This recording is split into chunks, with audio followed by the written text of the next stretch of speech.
అందుకేనా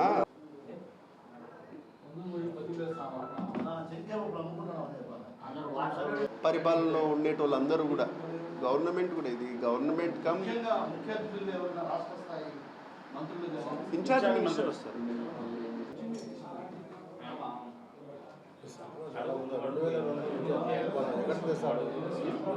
కన్స్ట్రక్టెడ్ అయిపోయింది. మీకు క్వార్టర్స్కి కూడా ఇంకా 200 acres హౌసింగ్, జిందాల్ హౌసింగ్ కోసమని మీరందరూ ఒకటే కదా, మళ్ళీ ఎందుకు మా ముందర అవకాశాలు కల్పిస్తున్నాం.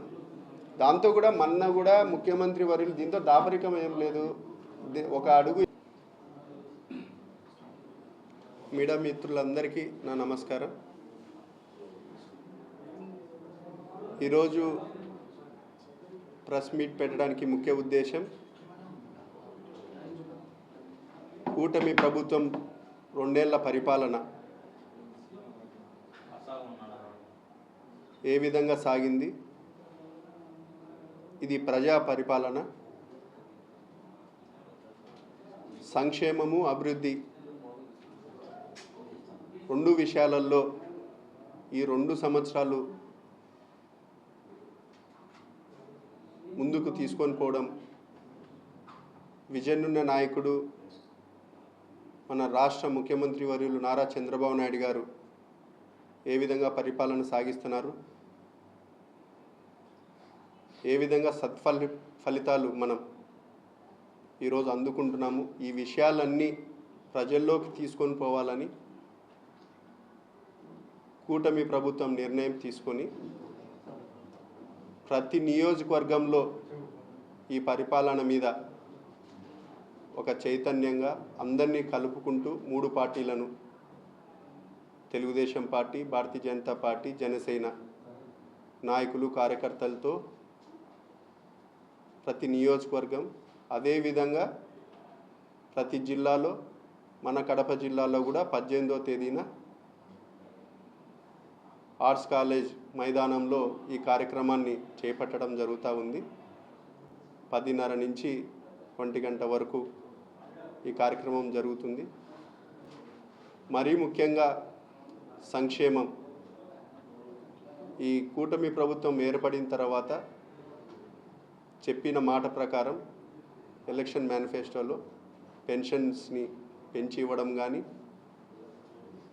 వృద్ధాప్య పెన్షన్లు 4,000, వికలాంగులకు 6,000, డయాలసిస్ పేషెంట్లకు 10,000, శాశ్వత అంగవైకల్యం ఉండేటోళ్ళకు 15,000, ఈ విధంగా సంక్షేమము ఇస్తూ, తల్లికి వందనం కూడా ఎంతమంది పిల్లలుంటే అంతమందికి ఇచ్చే విధంగా మా యువ నాయకుడు నారా లోకేష్ బాబు గారు ఇచ్చిన మాట ప్రకారం నిలబెట్టుకోవడం జరిగింది.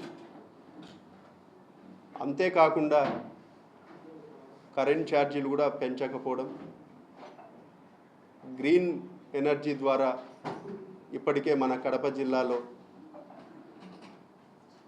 1600-1700 మెగావాట్లు సబ్స్టేషన్లకు గ్రిడ్కి కనెక్ట్ చేయడం, కొప్పర్తి ఇండస్ట్రియల్ పార్క్కి నిధులు కేటాయించడం, జమ్లోడు స్టీల్ ప్లాంట్ జిందాల్ యాజమాన్యంతో మాట్లాడి పనులను ఏ విధంగా